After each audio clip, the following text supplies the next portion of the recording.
1. Where the world ceases to be the scene of our personal hopes and wishes, where we face it as free beings admiring, asking, observing, there we enter the realm of art and science.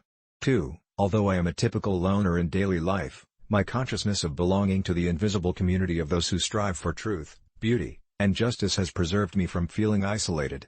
3. Life is like riding a bicycle. To keep your balance, you must keep moving. 4. The important thing is to not stop questioning. Curiosity has its own reason for existing. 5. I believe in one thing, that only a life lived for others is a life worth living. 6. Look deep into nature, and then you will understand everything better. 7. All religions, arts, and sciences are branches of the same tree. 8. Learn from yesterday, live for today, hope for tomorrow. The important thing is not to stop questioning.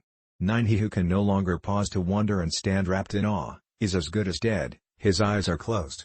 10. A happy man is too satisfied with the present to dwell too much on the future.